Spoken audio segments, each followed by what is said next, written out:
नमस्कार, स्वागत है आपका ऑडियो स्टोरी हिंदी चैनल में। आज आप सुनेंगे विलियम शेक्सपियर की कहानी the Merchant of Venice. Shylock Venice नगर का एक धनी व्यक्ति था। सूदखोरी उसका मुख्य कार्य था। वह लोगों से मनमाना ब्याज वसूलता था। इस धंधे में उससे बढ़कर जालिम और अन्यायी दूसरा कोई नहीं था। वह व्यक्ति की जरूरत देखकर ब्याज निर्धारित करता था।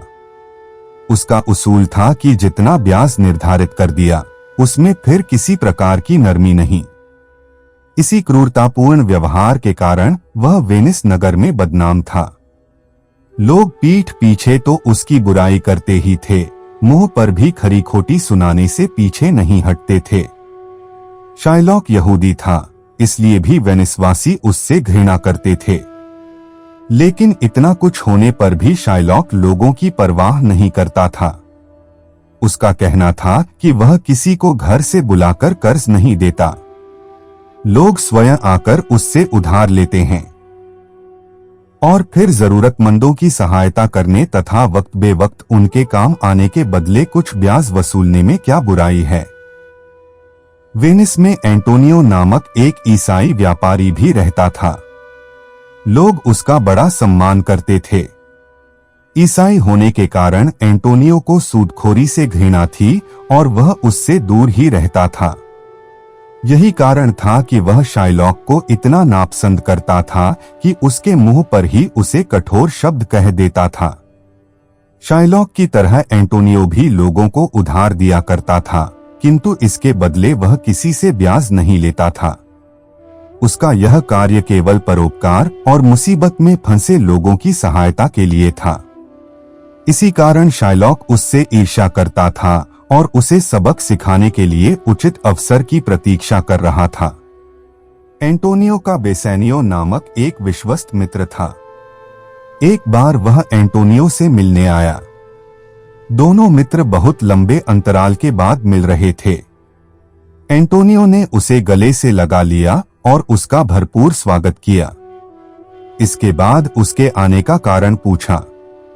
बेसेनियो दुखी स्वर में बोला, मित्र, वेनिस नगर से कुछ दूरी पर एक टापू है।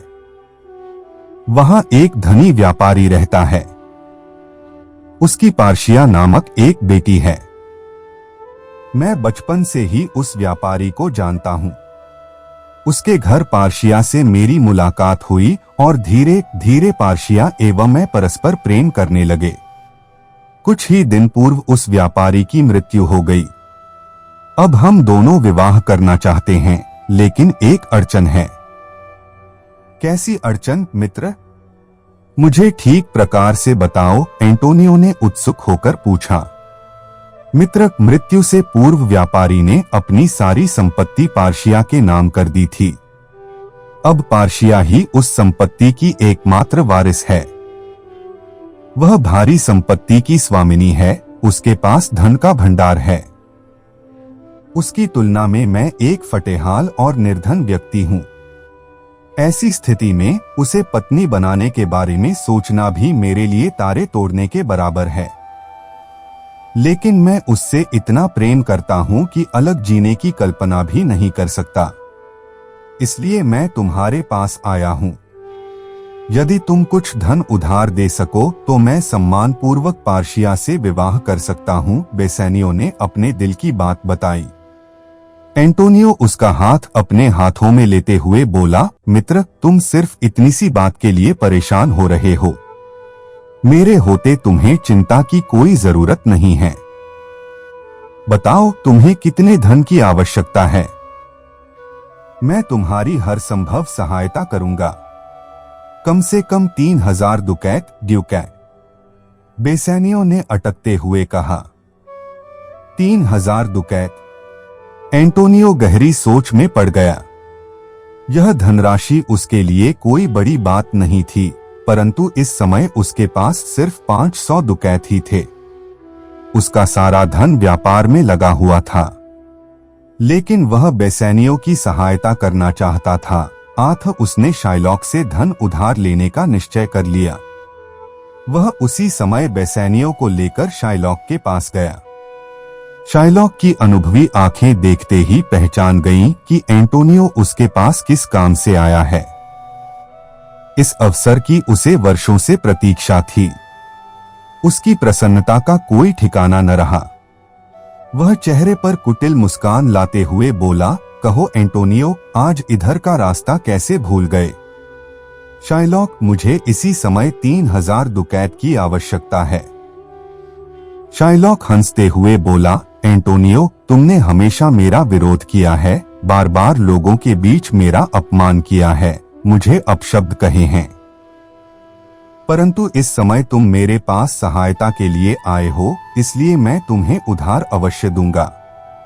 ब्याज से तुम्हें घृणा है, आठ मैं तुम्हें बिना ब्याज के उधार दूंगा, परंतु मेरी एक शर्त है।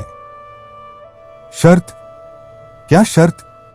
यदि तुमने मेरा ऋण निर्धारित समय के अंदर नहीं चुकाया तो मैं तुम्हारे शरीर के किसी भी भाग से 1.5 सेर मांस काटकर निकाल लूंगा। एंटोनियो आश्चर्यचकित रह गया। शाइलॉक ने बड़ी विचित्र शर्त रखी थी, परंतु उसे विश्वास था कि माल से भरे उसके जहाज शीघ्र वेनिस पहुंच जाएंगे और वह 3 महीने से पूर्व ही सारा ऋण चुका देगा। अतः उसने शर्त स्वीकार कर ली। शाइलॉक ने उसी समय शपथ पत्र तैयार करवाया, उस पर एंटोनियो के हस्ताक्षर करवाए और उसे 3000 दुकैत दे दिए। एंटोनियो ने सारा धन बेसैनियो को सौंप दिया और मुस्कुराते हुए बोला, मित्र, तुम जल्दी से जाकर पार्शिया के साथ विवाह कर लो। अब तुम्हारे विवाह में कोई अड़चन नहीं आएगी। बेसैनियो सारे घटनाक्रम को देख रहा था। उसकी आंखों में आंसू छलक आए, बोला, मित्र, मैं तुम्हारे जीवन को दांव पर लगाकर विवाह नहीं कर सकता। एंटोनियो उसे समझाते हुए बोला, मेरी चिंता मत करो बेसैनियो, मेरे जहाज 3 महीने से पूर्व ही लौट आएंगे और मैं शाइलॉक का सारा ऋण चुका दूंगा। तुम पार्शिया के साथ खुशी खुशी विवाह करो। इस प्रकार उसने समझा बुझाकर बेसैनियो को विदा किया। कुछ दिनों बाद बेसैनियो ने पार्शिया के साथ विवाह कर लिया। फिर दोनों एक दूसरे के प्रेम में खो गए और प्रसन्नता पूर्वक जीवन व्यतीत करने लगे। एक दिन पार्शिया और बेसैनियो एकांत में बैठे प्रेम भरी बातें कर रहे थे। तभी एक सेवक वहां आया और बेसैनियो को एक पत्र थमा दिया। बेसैनियो ने उसे खोला।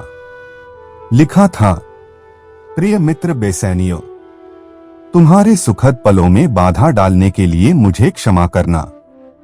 पार्शिया से भी मेरी ओर से क्षमा मांग लेना।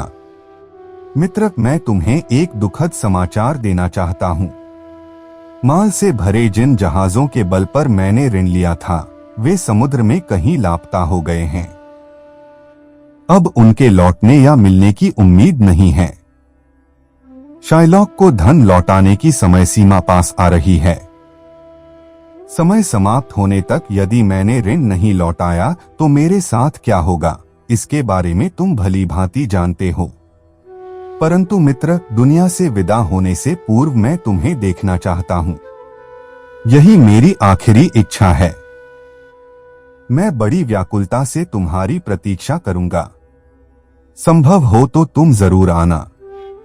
तुम्हारा मित्र एंटोनियो। पत्र पढ़ते ही बेसैनियो स्तब्ध रह गया। पत्र हाथों से छूटकर नीचे गिर गया। आंखों से आंसू बहने लगे। उसकी यह दशा देखकर पार्शिया भयभीत हो गई। उसने पत्र उठाकर शीघ्रता से पढ़ डाला, परंतु उसे कुछ भी समझ न आया। उसने प्रश्नसूचक नेत्रों से बेसैनियो की ओर देखा। तब बेसैनियो ने उसे शुरू से लेकर अंत तक सारी बात बताई और रोते हुए बोला, मेरे कारण एंटोनियो के प्राण संकट में पड़े हैं। आज उसे मेरी सहायता की आवश्यकता है। उसकी रक्षा के लिए मुझे इसी समय वेनिस जाना होगा। एंटोनियो की दरियादिली के बारे में सुनकर पार्शिया की आंखें भी छलक उठीं। वह बेसैनियो से बोली, दुनिया में ऐसे व्यक्ति कम ही होते हैं जो मित्रता के लिए अपनी जान तक कुर्बान कर देते हैं। आपको अपने मित्र की प्राण रक्षा अवश्य करनी चाहिए। ऐसे सच्चे मित्र जीवन की अमूल्य निधि होते हैं। आप इसी समय वेनिस के लिए रवाना हो जाएं। मैं उनकी कुशलता के लिए ईश्वर से प्रार्थना करूंगी। बेसैनियो उसी समय वेनिस की ओर चल पड़ा। पार्शिया जितनी सुंदर थी उतनी ही बुद्धिमान और सूझबूझ वाली युवती भी थी। बेसैनियो के जाने के बाद वह अपनी नौकरानी को साथ लेकर घोड़े पर सवार होकर वेनिस की ओर चल दी। उस समय दोनों ने पुरुष वेश धारण कर रखा था। उधर वेनिस की कचहरी में शाइलॉक और एंटोनियो उपस्थित थे। इस तरह का अनोखा मुकदमा न तो किसी ने पहले कभी सुना था और न ही देखा था, इसलिए मानो पूरा वेनिस नगर ही कचहरी में उमड़ा पड़ा था। चारों ओर शोर शराबा और सनसनी फैली हुई थी। मुजरिम के कटघरे में एंटोनियो सिर झुकाए खड़ा था, जबकि शाइलॉक एक हाथ में शपथपत्र और दूसरे हाथ में चाकू लिए खूंखार निगाहों से उसे घूर रहा था। एंटोनियो के पास ही अपराध बोध से गड़ा बेसैनियो खड़ा था। अभी न्यायाधीश की प्रतीक्षा हो रही थी कि तभी कचहरी में दो सुंदर युवकों ने प्रवेश किया। उनमें से एक युवक ने एक पत्र निकालकर अदालत के एक अधिकारी को सौंप दिया। अधिकारी पत्र खोलकर पढ़ने लगा। पत्र में लिखा था, माननीय अधिकारीगण, मुझे खेद है कि अस्वस्थता के कारण आज मैं कचहरी में उपस्थित नहीं हो सकता। इसलिए अपने स्थान पर मैं एक होनहार युवक को न्यायाधीश के रूप में भेज रहा हूं। यह युवक आयु में छोटा अवश्य है, लेकिन बुद्धिमत्ता और न्यायप्रियता में मेरे समान है। मुझे पूरा विश्वास है कि यह इस अनोखे और विवादित मुकदमे का निर्णय बड़ी कुशलता के साथ करेगा। आशा है आप लोग इसे न्यायाधीश के रूप में स्वीकार करेंगे।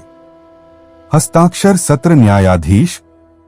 उपस्थित सभी अधिकारियों ने युवक को उस मुकदमे का न्यायाधीश स्वीकार कर लिया। यह युवक कोई और नहीं, पार्शिया ही थी, जो अपनी दासी के साथ वहां आई थी। मुकदमे की कार्यवाही आरंभ हुई। पार्शिया ने शपथपत्र पढ़ा और शाइलॉक से बोली, इस शपथपत्र के अनुसार एंटोनियो को 3 महीने के अंदर तुम्हारा ऋण चुकाना था, लेकिन वह इसमें असफल रहा। इसलिए तुम्हें शपथपत्र की शर्तों के पालन का पूरा अधिकार है। न्यायाधीश की बात सुनकर शाइलॉक की प्रसन्नता की कोई सीमा न रही। उसने टोपी उतारी और सिर झुकाते हुए बोला, आप मनुष्य के रूप में साक्षात धर्मराज हैं, जो इस मुकदमे का निर्णय करने के लिए पृथ्वी पर उतरे हैं। आपने सही निर्णय लेकर अपनी न्यायप्रियता को सिद्ध किया है। तभी पार्शिया उसकी बात काटते हुए बोली, शाइलॉक, एंटोनियो ऋण लौटाने में असफल रहा है, इसलिए शर्त के अनुसार तुम उसके शरीर के किसी भी भाग से 1.5 सेर मांस काट सकते हो। लेकिन क्या? शाइलॉक ने खुशी से अनियंत्रित होते हुए पूछा। शाइलॉक, दया सबसे बढ़कर है। कानून भी दया के सामने नतमस्तक है। यदि तुम इंसानियत को मानते हो और दयालु हो तो एंटोनियो को क्षमा कर दो। इसके बदले तुम जितना चाहो उतना धन तुम्हें मिल सकता है। शाइलॉक महीनों से इस दिन की प्रतीक्षा में था। वह एंटोनियो से गिन-गिन कर बदले लेना चाहता था, इसलिए गरजते हुए बोला, महोदय, मुझे धन नहीं, न्याय चाहिए। चारों ओर सन्नाटा छा गया। उपस्थित लोग स्तब्ध थे। किसी ने भी शाइलॉक से ऐसे व्यवहार की अपेक्षा नहीं की थी। सब उसके प्रति घृणा और क्रोध से भर गए। ठीक है शाइलॉक, तुम्हें न्याय अवश्य मिलेगा। तुम एंटोनियो के शरीर से 1.5 सेर मांस काट सकते हो। न्यायाधीश ने अपना निर्णय सुना दिया। बेसैनियो दौड़कर एंटोनियो के गले से लग गया और रोते हुए बोला, मित्र, मेरे ही कारण आज तुम्हारी यह दुर्गति हो रही है। इसके लिए मैं अपने आप को कभी क्षमा नहीं कर सकता। एंटोनियो उसे समझाते हुए बोला, नहीं मित्र, इसमें तुम्हारा कोई दोष नहीं है। सब भाग्य का खेल है। और फिर तुम्हारे लिए प्राण देकर मुझे असीम खुशी मिलेगी। यह कहकर उसने बेसैनियो को गले से लगा लिया। दोनों मित्रों का यह प्रेम देखकर सबकी आंखें छलक आईं, मन में दुख और संवेदना का सागर उमड़ आया। इस दृश्य ने पत्थर दिल लोगों को भी पिघला दिया। इस बीच शाइलॉक चाकू लेकर एंटोनिया की ओर बढ़ा। जैसे ही वह उस पर वार करने को हुआ, न्यायाधीश की कठोर आवाज गूंजी, सावधान शाइलॉक, शपथपत्र में सिर्फ मांस काटने का उल्लेख है, इसलिए ध्यान रखना, यदि मांस काटते समय एंटोनियो के शरीर से खून की एक भी बूंद गिरी तो तुम्हें फांसी पर लटका दिया जाएगा।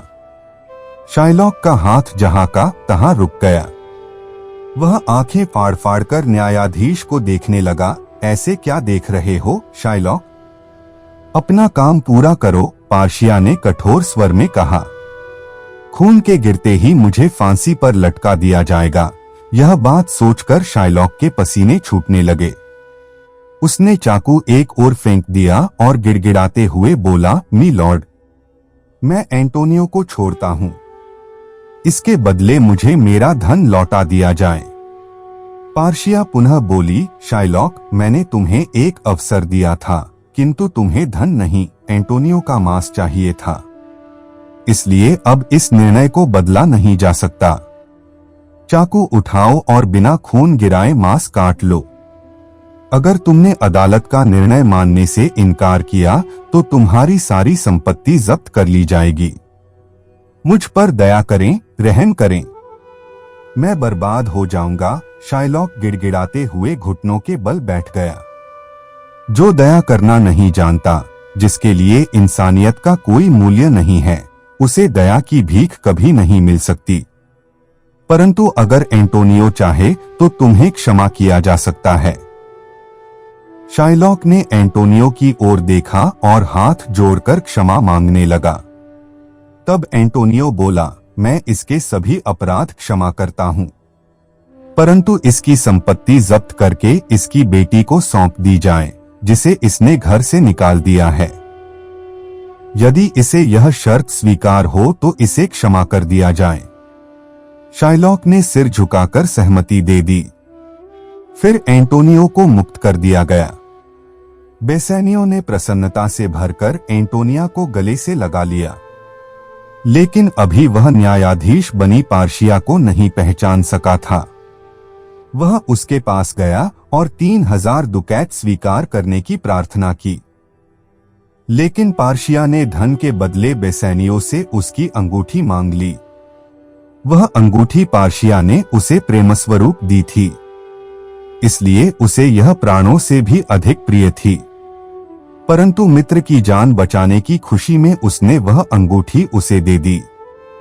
इसके बाद पार्शिया नौकरानी के साथ अपने घर की ओर चल दी। कुछ दिनों बाद बेसैनियो और एंटोनियो भी टापू पर पहुंचे। वहां पार्शिया ने बेसैनियो से अंगूठी के बारे में पूछा। वह घबरा गया। तब पार्शिया ने मुस्कुराते हुए अंगूठी बेसैनियो के हाथ में रख दी। अंगूठी देखकर दोनों मित्र आश्चर्यचकित रह गए। तब पार्शिया ने उन्हें बताया कि किस प्रकार उसने पुरुष वेश बनाकर मुकदमे की पैरवी की थी। तभी एंटोनियो के एक नौकर ने आकर खबर दी, मालिक, आपके सभी जहाज मिल गए हैं। इस प्रकार शुभ समाचारों से चारों ओर खुशियां बिखर गईं। आप सुन रहे थे विलियम शेक्सपियर की कहानी द मर्चेंट ऑफ वेनिस। ऐसी ही कहानियां सुनने के लिए हमारे चैनल को लाइक और सब्सक्राइब करें, क्योंकि आपका एक लाइक हमें ऐसी ही वीडियो बनाने के लिए मोटिवेट करता है। धन्यवाद।